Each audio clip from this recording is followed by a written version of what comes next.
오늘 주시는 말씀은 에베소서 2장 13절에서 18절까지의 말씀입니다. 우리 함께 읽겠습니다. 시작.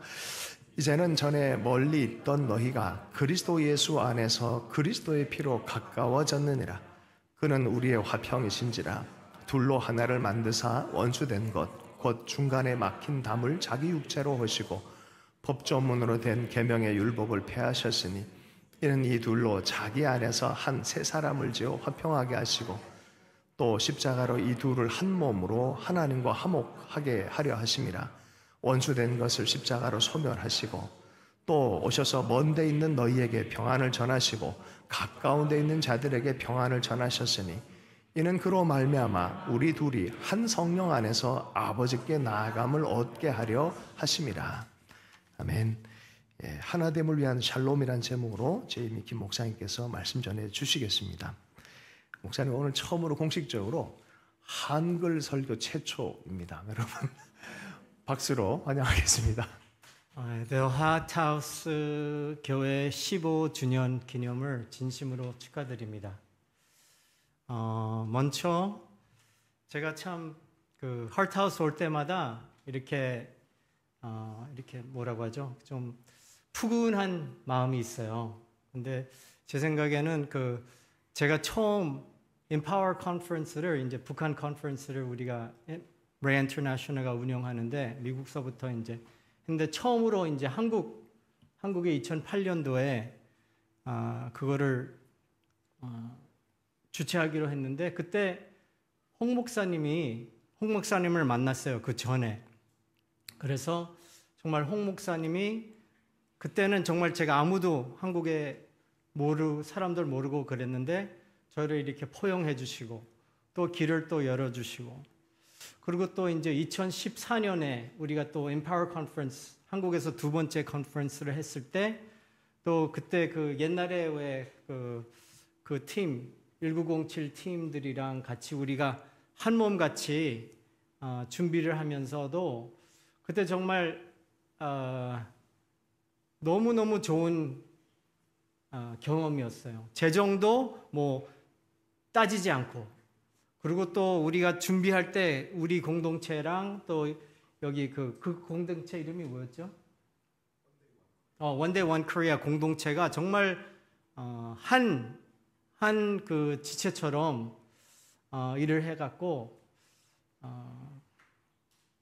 그리고 이제 제가 2016년에 중국에 끝나고 여기 한국에 나왔을 때 그때 제가 도착하자마자 또 홍 목사님이 길을 열어주셔서 지방에 돌아다니면서 강의도 해주시게 도와주시고 또 한국 리더들, 젊은 리더들을 이렇게 소개해 주시고 그래서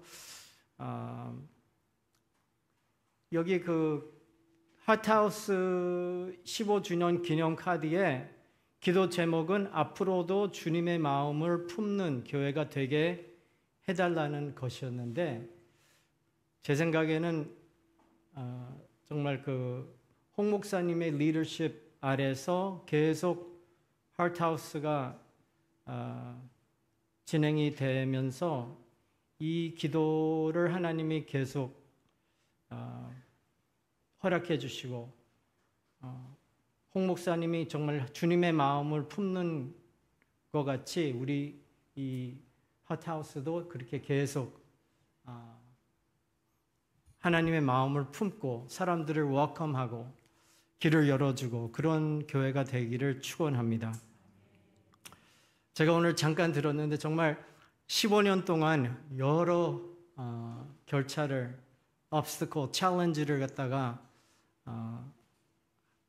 여기까지 온다는 게 정말 하나님의 은혜와 기적을 해서 정말 그 15주년 기념을 이게 그냥 우연히 된 게 아니고 분명히 하나님의 뜻이 있고 은혜가 있고 앞으로도 계속 있을 거를 믿습니다. 오늘의 말씀은 통일과 성교와 샬롬 요 세 가지가 어떻게 연결되어 있는가 그거를 제가 나누고 싶습니다. 그거 하기 전에 잠깐 기도로 시작하겠습니다. 하나님 아버지 감사드립니다. 이렇게 사랑스러운 또 저를 이렇게 받아주신 홍 목사님, 또 더 핫하우스 공동체와 하나님의 말씀을 나눌 수 있는 특권과 기회를 진심으로 감사드립니다. 하나님, 이 말씀을 통해서 여기 한 분 한 분 성도님, brother and sister들이 위로를 받으시고 호프를 가지시고 또 희망찬 삶을 살게 해주시고 또 더 핫하우스 공동체로서 같이 나갈 수 있는 그런, 그리고 꿈을 꿀 수 있는 그런 교회로 하나님이 역사하고 축복하여 주시옵소서. 이 모든 말씀 예수님의 이름으로 기도드린나이다. 아멘. 제가 이제 통일과 선교 대해서 말씀을 하는데 그 샬롬을 먼저 얘기해야지 되겠습니다. 한국에 나오니까 교회들 방문하는데 이제 제가 북한 사역을 하는 사람이니까 뭐 통일 그런 모임에 이렇게 초청을 받아요. 그러는데 제가 보기에는 통일은 너무 먼 것 같아요. 그리고 특별히 젊은 사람들이 통일 원치도 않고, 그래서 제 생각에는 이 문제가 뭐냐 하면은 이 통일과 선교와 이 샬롬에서 out of order 이 된 것 같아요. 이 out of order이라는 뜻은 뭐가 망가졌다는 뜻이에요. 그리고 그런데 이제 이 단어를 literally 이거를 통역한다고 하면은 out of order이 질서가 안 지켰다는 뜻이에요. 제 생각에는 그 샬롬과 통일도 질서가 틀렸다고 저는 생각해요. 뭐가 something's wrong 이라는 저는 생각합니다.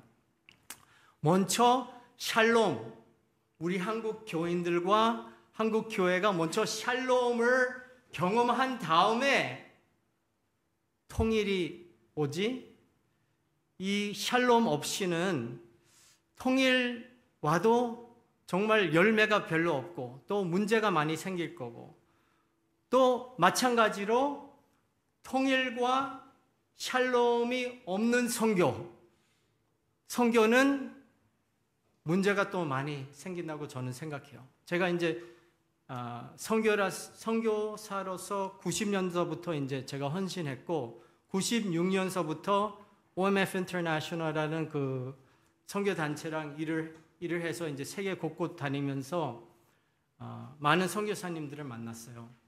한국 선교사님들이 정말 일을 너무너무 잘하세요. 중국에 보면은 미국 선교사님들은 다 이렇게 중국 사람들이 나타나잖아요. 이렇게 이 사람들은 외국 사람이다. 또 뭐 어떤 사람들은 혹시 이 기독교인들이 미국 정부 앞잡이가 아닌가, 뭐 이런 서스피션이 있는데, 한국 선교사님들은 그냥 스며들어가요. 중국 땅에서 제자들을 이렇게 많이 만드시고 또 사역이 엄청나게 일을 잘하시고, 연변과기대도 마찬가지죠. 김진경 총장님 통해서 정말 많은 일들, 많은 열매들, 많은 사람들이 구원을 받고 제자 양육하고. 그런데 한 가지 한국 선교사님들의 단점이 있어요. 이게 뭐냐면은 서로 이렇게 관계가 어려워요. 그리고 외국 선교사님들이랑 물과 오일같이 이렇게 섞이지를 못해요.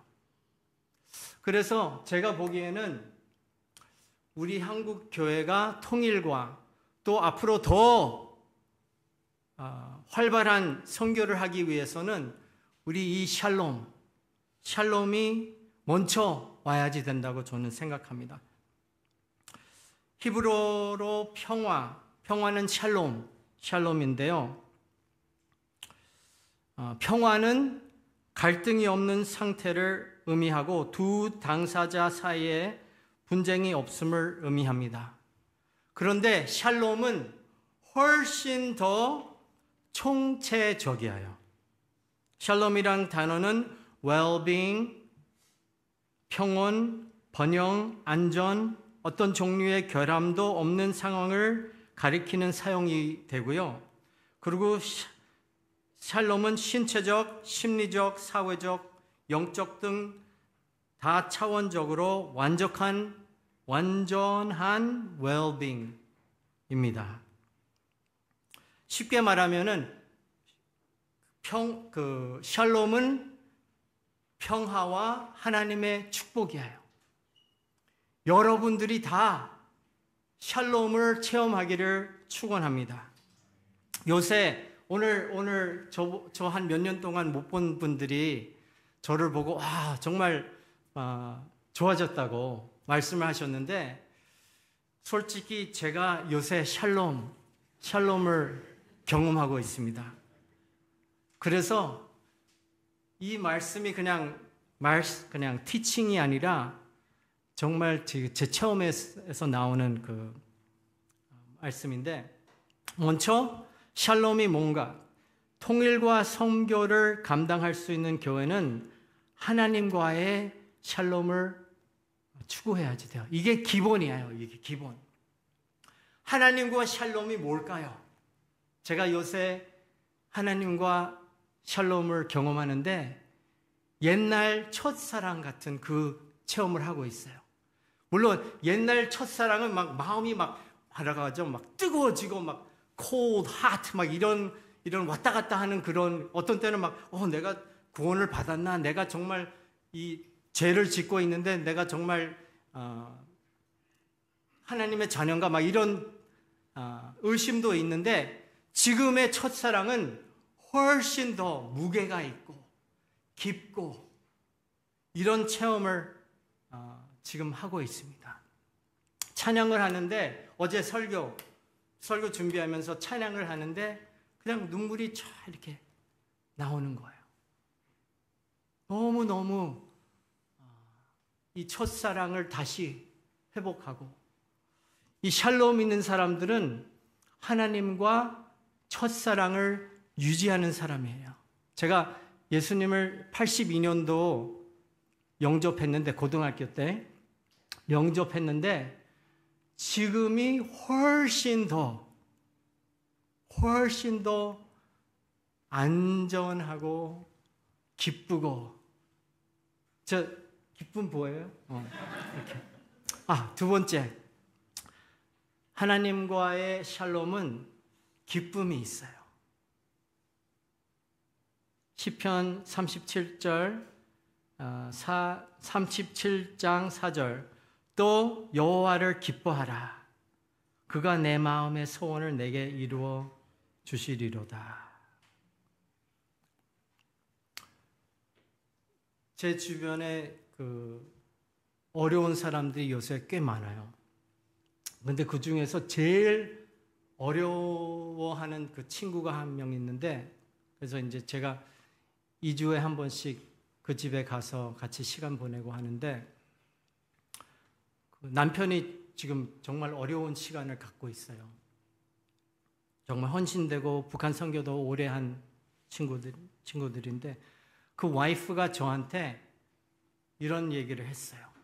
제 남편이 지금 막 너무 어려운 시간을 가지니까 와이프도 너무너무 어려운 거예요. 근데 이 친구가 뭐라고 얘기했냐면은, 우리가 하나님을 기뻐하지 않으면 우리의 모든 기독교적 활동은 아무 의미가 없다.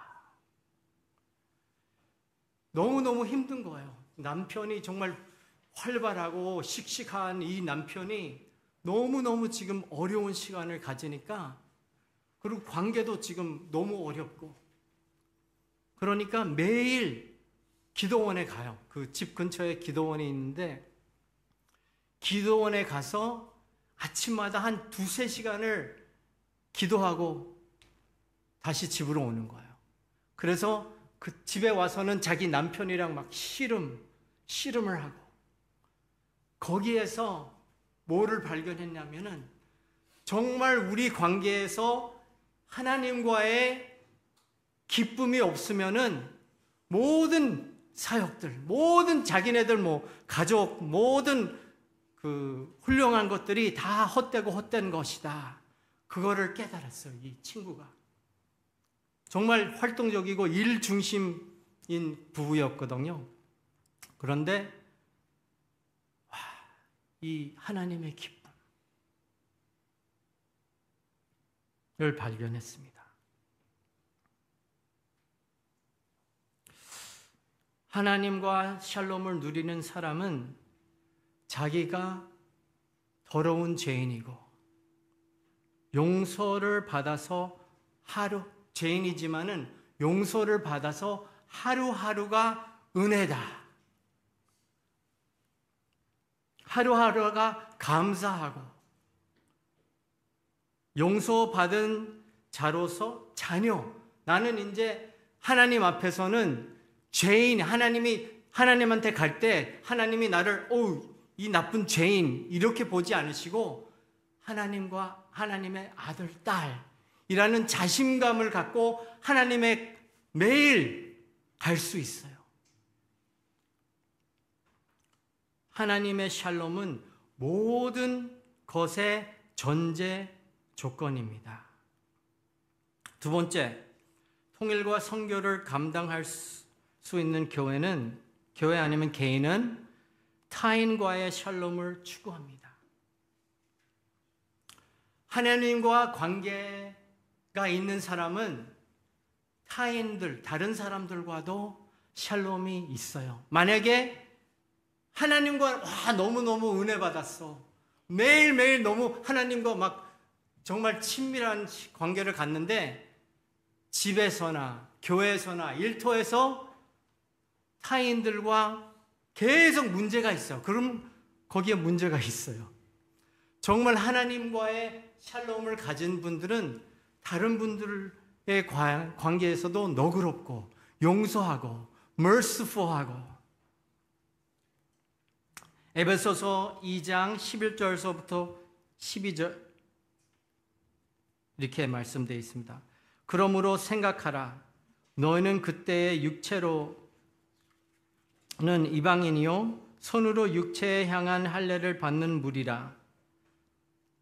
칭하는 자들로부터 할례를 받지 않는 무리라. 칭함은 받는 자들이라. 이때 너희는 그리스도 밖에 있었고 이스라엘 나라 밖에 사람이라 약속의 언약들에 대하여는 외인이요 세상에서 소망이 없고 하나님도 없는 자이더니.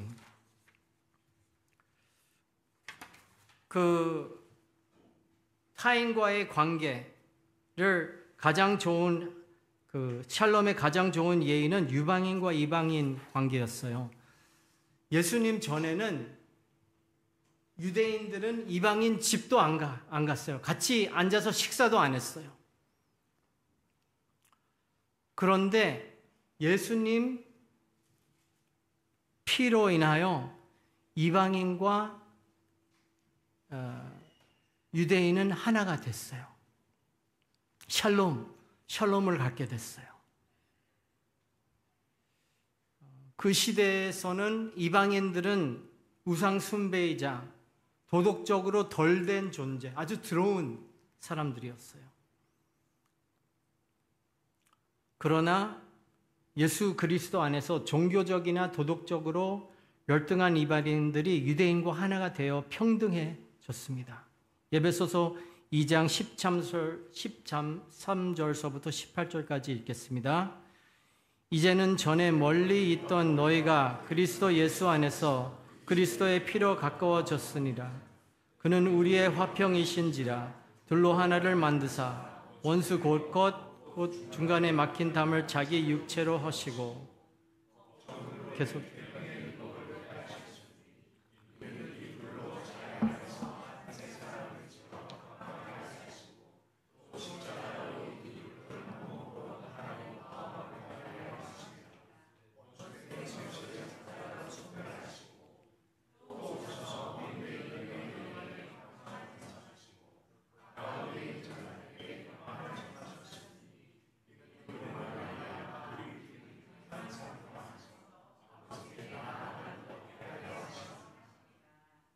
제가 읽는 것보다 더 잘 읽으셨어요. 그는 우리의 화평이신지라 둘로 하나를 만드사 원수된 것 곧 중간에 막힌 담을 자기 육체로 허셨다. 유대인과 이방인이 그렇게 분리된, 같이 식사도 안 하고 같이 친교도 안 하는 그 사람들이 예수님의 육체로 인하여, 예수님이 오시고 육체로 인하여 하나가 됐다는 뜻이에요. 모든 유대인의 모든 특권이 이방인들이 가졌다는 뜻입니다. 외국에서 어릴 때 사신 분들은 제 얘기를 동감하실 거예요. 제가 캐나다에서 8살 때 이민을 갔어요. 1970년도 초반 때 갔는데, 캐나다에서 갔는데 거의 매달 싸웠어요. 왜냐면은 동양인이고, 또 그때 냄새도 좀 났을 거고, 김치 먹고 마늘 먹고 가잖아요, 학교 가면. 어떤 일이 있었냐면은, 한 번은 제 동생이 초등학교 1학년이었어요. 그랬는데, 어떤 4학년 애가 그 학교에서, 놀이터에서 우리 동생을 때리는 거를 제가 봤어요. 그래서 너무 막 화가 나갖고 걔한테 가서 걔를 밀어서 땅에다, 우리 동생 못 때리게 땅에다 하고 걔 위에 앉아서 이렇게 못 움직이게 이렇게 확 해버렸어요. 근데 갑자기 제가 이렇게 막 걔를 못 움직이게, 걔는 막 몸싸름하고 이렇게 저는 위에서 있었는데, 갑자기 뒤에서 어느 남 선생님이 저를 그냥 확 제 셔츠를 잡고 확 떼는 거예요. 그러더니 교장실로 데리고 가는 거예요. 그래서 교장실에 가서, 저는 영어도 잘 못하고 제가 혼나고 걔 옆에서 그냥 저를 비웃으면서 웃고 있었어요. 걔 나쁜 애. 너무너무 억울해서 담임 선생님 방에 가서 막 엉엉엉 울었어요. 막 my brother 막 다른 얘기는 못하고 my brother 아직까지 그 기억이 나요. 캐나다에서 이렇게 자라나면서 2등 국민의 그 열등감? 서름을 가졌는데, 예수 그리스도 안에서는 우리가 이제 2등, 3등이 아니고 1등. 1등이라는 게 너무나 이게 good news. 이게 복음입니다. 여러분은 택하신 족속이요, 왕 같은 제사장이라, 거룩한 나라요, 하나님의 특별한 소유물입니다.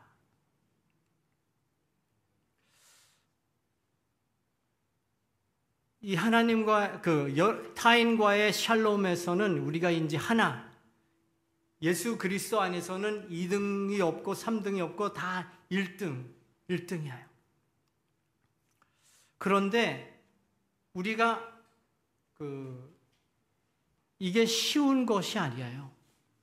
우리 교회에서도 우리 공동체에서도 마찬가지고, 우리 이 기독교에서 우리가 이 샬롬이, 정의와 공정함이 없는 샬롬은 진실한 샬롬이 아니에요.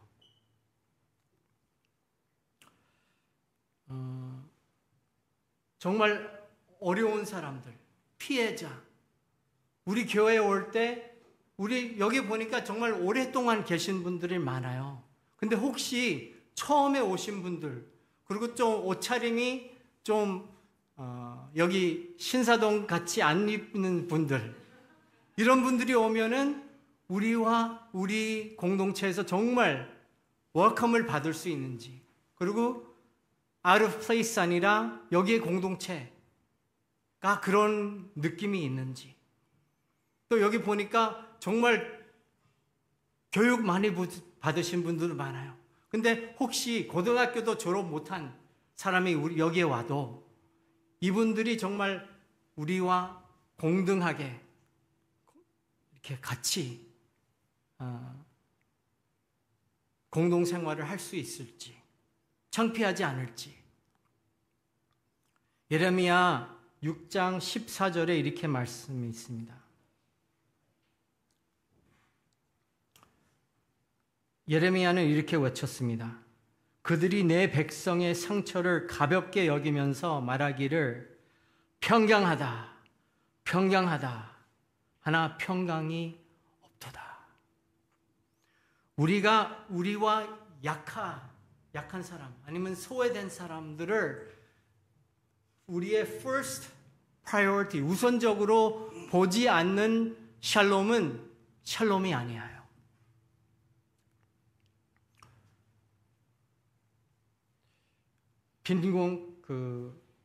빈공층, 사회적으로 소외되고 억누린 사람들은 상처를 심각하게 받아들이지 않는 샬롬은 진정한 샬롬이 아닙니다. 성경은 다른 사람들과의 샬롬을 언급할 때 과부, 고아, 외국인 등 사회의 주변부에 있는 사람들을 우선적으로 배려하고 있습니다. 약자를 배려할 때만이 진정한 샬롬입니다. 그런데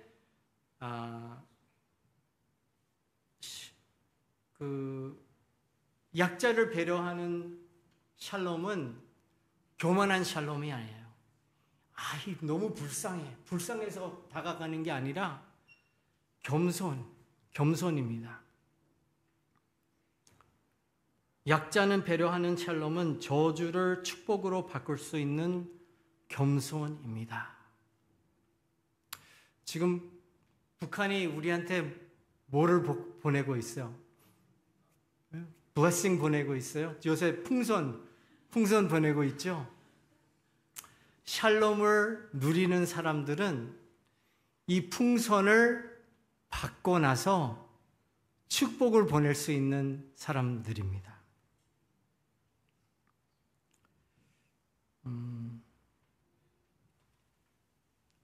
The Heart House는 약자를 배려하고 샬롬을 추구하는 교회가 되도록 축원합니다. 북한과 어떤 면에서 북한이 남한 교회의 stumbling block가 될 수 있어요. 더듬돌이라고 하나요? stumbling block. 더듬돌. 북한과의 샬롬은 세계 선교의 전제 조건이에요.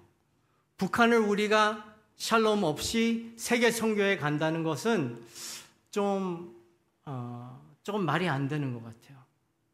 올해 9월에 로잔 대회가 한국에 있잖아요. 지금 남북 한의 최악의 관계에 있는 시점에 로잔 대회가 한국에 있다는 것은 하나님의 큰 기회라고 저는 믿어요. 북한 지도자 김정은은 헌법을 개정해 남한을 주적으로 규정하고 남북 간 긴장이 증가하도록 초래했습니다. 이러한 변화는 평화적 수단을 통해 통일을 이루고자 했던 수십 년간의 남북한 관계를 깨트리는 동시에 전쟁 준비를 갖추겠다는 신호이기도 합니다. 이럴 때 한국 교회가 어떤 태도와 메시지를 세계 교회한테 전달을 할 수 있을까요? 이번에 거의 5천 명이 5천 지도자들이 200나라에서 한국에 올 거예요. 그런데 처음에는 북한 모임을 안 가지려고 했어요. 왜냐하면은 다른 나라들도 많이 있는데 특별히 북한 트라크를 만들 수 없다. 그렇게 저한테 얘기하더라고요. 근데 기도하면서 간구하면서 어떻게 기적적으로 북한 트라크가 만들어졌어요. 근데 분명히 이 세계 교회한테 북한 이 걸림돌을 통해서 메시지가 있을 거라고 저는 믿습니다. 어떤 태도와 한국 교회가 어떤 태도와 메시지를 전달할 수 있냐면은 이런 백그라운드가 있습니다. 역사적으로 서구 교회는 이슬람의 침략 위험에 대한 보복으로 중동의 무슬림 국가에 십자군을 파견했어요. 그리고 역사적으로 서구 교회는 식민주의와 결탁하여 아시아와 아프리카를 야경해 왔습니다. 그 결과 아프리카 사람들은 missionaries go home, 집으로, 선교사들은 집으로 가라 할 때가 있었어요. 그리고 공산주의 국가들은 선교사들을 서구 제국주의 국가의 두각시로 취급했습니다. 그리고 지금도 북한과 중국 같은 나라들은 선교사들은 다 스파이라고 생각을 해요. 그런데 한국 교회는 과거 서구 교회보다 서구 교회가 많이 배웠어요. 그거를 이제 회개하고 많이 바뀌었는데 과거 서구 교회보다 더 겸손한 그리스도 중심의 세계 선교를 위해 노력해야 합니다. 지금의 위기는 한국 교회가 예수님의 용서와 사랑을 모델할 수 있는 기회입니다. 로마서 5장 8절 이렇게 기록되어 있습니다. 우리가 아직 죄인 되었을 때에 그리스도께서 우리를 위하여 죽으심으로 하나님께서 우리에 대한 자기의 사랑을 확증하셨느니라. 우리가 북한이 겸손하게 우리한테 와서 도와주세요. 그리고 기다리면 안 돼요. 이번 트럼프 서밋, 문재인 대통령이 이렇게 그거를 facilitate 하면서 김정은은 너무너무 자기를 이용했다고, 트럼프가 이용했다고 그렇게 지금 생각하고 있어요. 그리고 문재인 대통령과 남한 정부한테 너무너무 실망을 했어요. 아무 소용이 없다. 그래서 절대 남한 몇 년 동안은 maybe 한 10년 모르겠어요. 더 동안에는 절대 한국에 손 내밀지 않습니다. 그리고 미국한테도 거부할 거고. 그런데 이때 우리가 한국 교회가 블룬을 보내는 풍선을 보내는 북한한테 샬롬 손을 내밀어야지 돼요. 우리가 먼저. 만약에 우리 한국 교회가 북한한테 이런 태도를 갖추면은 세계 선교 아무데나 가서 세계 선교를 할 수 있습니다. 이러한 샬롬을 가지고 한국 교회는 각 나라와 족속과 백성에게 선교하러 나갈 수 있습니다. 한국 교회가 우리를 주적으로 규정한 북한을 사랑과 샬롬으로 대할 수 있다면은 어떤 나라와 족속과 백성이든지 품을 수 있는 역량 있는 공동체가 될 것입니다. 하나님과의 관계, 북한과의 관계에서 샬롬을 바로 세워야만 각 나라와 족속과 백성을 향한 선교를 감당할 수 있습니다. 결론으로 들어가겠습니다. 작년에 우리 레아 단체가 Empower Conference를 개최한 Empower Conference를 마치면서 한국 교회의 큰 장점을 발견했어요. 우리가 거의 1년 동안 이 그 한국 교회들이랑 일을 하면서 뭐를 발견했냐면은 한국 교회의 장점은 관대함과 환대함이라는 것을 발견했어요. 이거를 어떻게 했냐면은 외국에서 한 250 그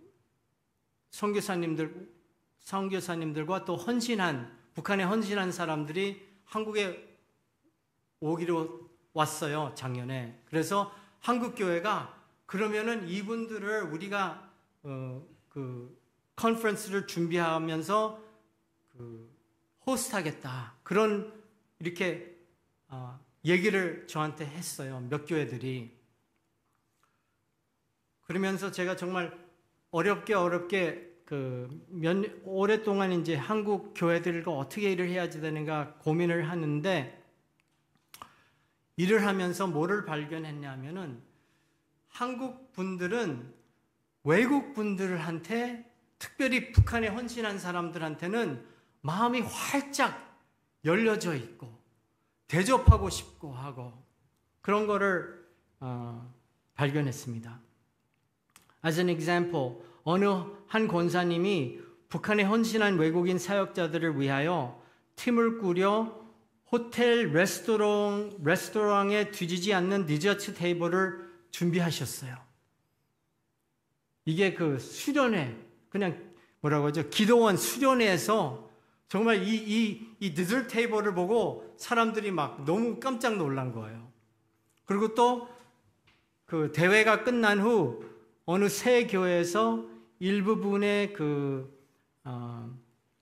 외국인 대표단을 주일 예배 참석했을 때 특별한 식사로 대접했어요. 우리끼리만 방을 이렇게 마련해 주셔서 거기에 가서 대접을 받고 막 권사님들이 막 음식을 이렇게 주시고, 그리고 또 저는 한 교회에 갔는데 그 교회에서는 어느 한 권사님이 조그만한 선물을 한 사람 외국인들한테 선물을 준비하셨더라고요. 유럽 대표 중 한 명이 이번 컨퍼런스에 컨퍼런스 후 설문조사를 했는데, 유럽 대표 중 한 명이 이번 컨퍼런스에 가장 좋았던 점은 한국 환대였다고 기록을 했어요. 저는 꿈이 있습니다.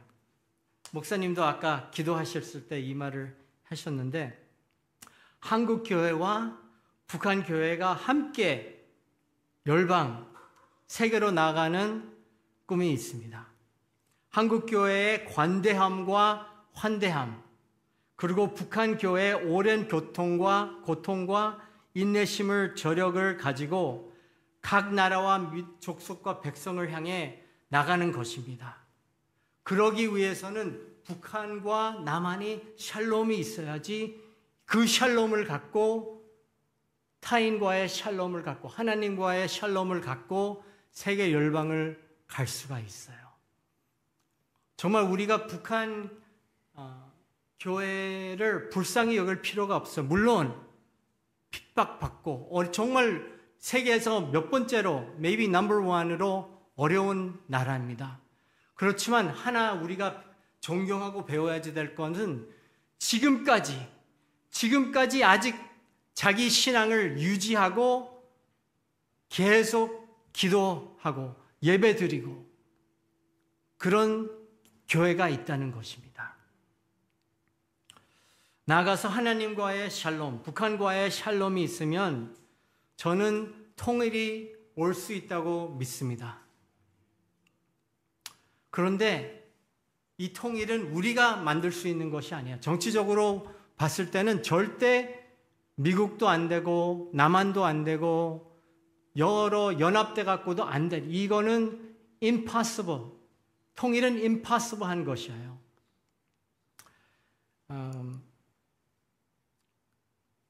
우리의 의지나 힘으로 우리 한국이 35년간의 일제 식민지배를 우리의 의지나 힘으로 해방된 것이 아니라 하나님의 선물이었던 것 같이, 마찬가지로 하나님만이 통일을 가져올 수 있는 분이라면 우리는 평화의 왕이신 예수님께 순종해야지 됩니다. 우리가 피스메이커이 돼야지 돼요.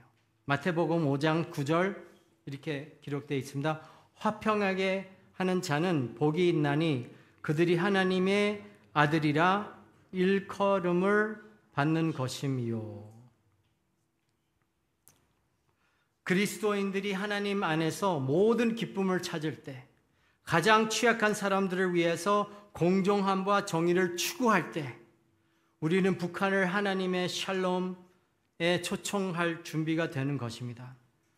교회가 샬롬을 세울 때만이 하나님께서 한반도에 평화와 번영을 가져올 통일을 선물로 주실 것입니다. 대망의 통일을 생각하기 전에 우리 옆에 있는 관계자와 먼저 샬롬을 시작하면 하나님께서 통일을 선물로 주실 것입니다. 우리 모두가 하나님의 샬롬을 실천함으로 통일을 같이 경험하게 되기를 주님의 이름으로 축원합니다. 기도하겠습니다. 하나님 진심으로 감사드립니다. 우리 벌써 더 핫하우스 공동체는 샬롬이 있는 공동체라고 저는 믿습니다. 외부인들을 환영하고 약한 자들을 생각하고 또 북한을 품고 이 세계 열방을 품는 교회로서 진심으로 감사드립니다. 더 이 교회를 통해서 또 이 교회 안에서 하나님의 샬롬 또 타인과의 샬롬을 경험할 수 있는 교회로 하나님이 축복하고 인도하여 주시옵소서. 이 모든 말씀을 예수님의 이름으로 기도드립니다. 아멘.